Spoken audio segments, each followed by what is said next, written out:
A cold wind sweeps across the corral.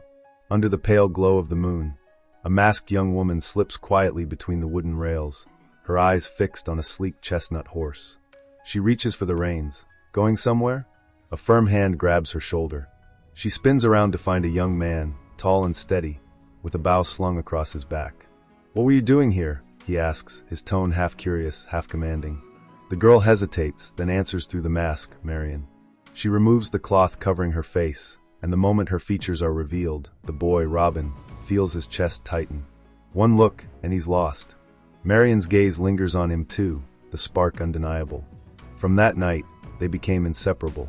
Days were warm, laughter was constant, and the small stone home they shared seemed to hold the world inside it. Until the letter came. Stamped with the church's seal, it summoned Robin to war, against the Arabians. The church needed fighters, and Robin, with his deadly aim, was the perfect soldier. He tried to smile as he saddled his horse, but Marion could see the shadow in his eyes.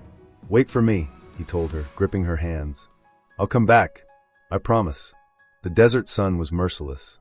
For 2 years Robin fought, arrow after arrow loosed into the chaos. One day, during the siege of a fortress, an enemy lunged from the smoke, blade raised. Before Robin could react, a fellow soldier shoved him clear, taking the strike meant for him. The battle was won, but victory soured quickly. Robin's commander began executing prisoners, his own people, suspected of treachery. When a young boy was dragged forward, his father pleaded for mercy. "Take me, just spare my son." But the commander raised his blade. Robin couldn't watch. He drew his bow on his own superior. The commander struck the boy down anyway. Rage erupted. Robin attacked, but in the clash, an arrow found his side. When he finally limped home, the world he knew was gone. His house stood empty, the walls crumbling, weeds through the floor. He found the town priest, an old friend, who told him the worst. "We heard you died in the war. The sheriff seized your home. Marion, she was cast out. Lives near the coal mines now." Robin set off at once, heart pounding. He spotted her in the market, sunlight catching in her hair, but she wasn't alone. Beside her stood a man, laughing softly. They spoke with the ease of a couple long acquainted. Robin froze. She must have heard of his death. She must have moved on. Before he could turn away, a familiar voice stopped him. It was the same man whose son he'd tried to save in the war. "You know what's happening here?" the man asked. "The rich get richer. The poor get nothing." Robin followed him into the shadows, listening as the man laid out the rot in the city. The sheriff's taxes, the church's greed, the crushing of the people. In the town square, the sheriff himself addressed a crowd, his voice smooth but cold. More taxes for the war effort. From the front row, Marion's husband protested. "We already pay more than enough." The sheriff ignored him. That night, Marion learned the truth. Robin was alive. Relief flooded her, but so did pain. She still loved him, but life had changed. Robin's new friend pressed a plan on him. They would uncover where the tax gold went and take it back. Robin agreed, training harder than ever, his aim becoming almost supernatural. The first target, the treasury. Robin slipped through the guards, arrows cutting silently through the air, until the vault was his. Days later, at a public tax gathering, he stunned the sheriff by paying more than anyone else, buying himself a place of trust. When Marion crossed his path, he told her flatly, "Whatever was between us, it's over." Before she could answer, his friend called him away. The robberies continued. Robin left a bag of gold outside Marion's door unseen. But the sheriff soon learned someone was bleeding his coffers. Guards doubled. Patrols thickened.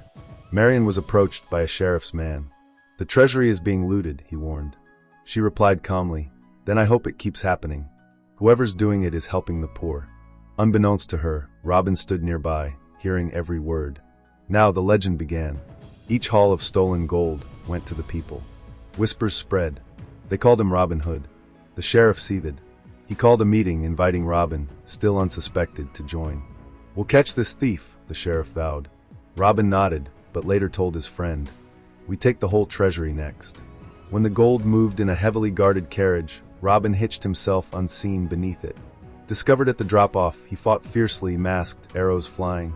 A shot to the leg nearly took him down, but he escaped. And soon, a bigger opportunity would arrive. The head of the church himself was coming to town. Word spread fast. The cardinal himself would visit Nottingham.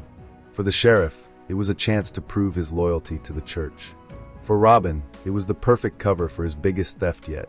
He kept playing his double role, loyal ally to the sheriff by day, masked outlaw by night. Marion watched from a distance, torn between suspicion and admiration. She began following whispers, speaking quietly to townsfolk who'd been helped by the Hood. The night before the cardinal's arrival, Robin and his war-hardened friend slipped into the heart of the city. They scouted the heavily guarded treasury and found the route where the church's gold would be stored before transport. "This is it," Robin murmured. "One strike. Enough to change everything." But the sheriff wasn't blind. He had his own spies. He started tightening his grip on the city, more soldiers, harsher punishments. And his eyes, always calculating, began to linger on Robin. Marion pushed deeper into the city's underbelly, hearing of shipments, bribes, and secret meetings. One night, she overheard the sheriff and the cardinal themselves. The church wasn't using the war to defend the people. It was planning to control them entirely. The gold wasn't going to the front lines at all. It was building a private army. When Marion tried to warn Robin, he brushed her off. "It's under control," he said. But she saw the flicker in his eyes he already knew.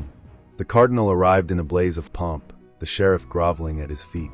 Crowds lined the square as the church leader promised protection for those who obeyed. Robin stood nearby, cloaked in respectability, his face unreadable. That night, the heist began. Robin and his friends struck like ghosts, slipping into the guarded vault. Arrows whispered through the air, dropping sentries before they could raise an alarm. They loaded sacks of gold, moving fast. But in the final moments, a shout rang out, soldiers swarmed. The square erupted in chaos. Flaming carts rolled through the streets as Robin fought his way out, the mask hiding the fury on his face. Arrows flashed in the torchlight, cutting a path toward freedom. Marion, caught in the crowd, locked eyes with him for the first time since knowing the truth. She recognized him. The sheriff, realizing who had been under his nose all along, vowed to hunt Robin down. "Bring me the Hood's head," he snarled to his men. But Robin's legend was already out of reach. The gold he'd stolen that night flooded the poor districts, buying food, shelter, and hope. People began to openly defy the sheriff's taxes, emboldened by the man in the hood. Cornered, the sheriff made his move. He captured Robin's friend, the man from the war, and set a trap. Robin walked straight into it, knowing the risk. The fight was brutal, close quarters, blades clashing, arrows ricocheting off stone. Robin freed his friend, but took a deep wound in the process. They escaped into the night, barely, slipping through alleys as the city burned behind them. In the shadows, Marion tended to Robin's wounds. "You can't keep this up," she said. He met her gaze, quiet but unyielding. "If I stop, they win." The final scene burned itself into the city's memory. The sheriff standing before his troops, swearing to crush the outlaw once and for all. And somewhere in the dark, Robin Hood, bow in hand, already planning his next strike. Because the war wasn't over,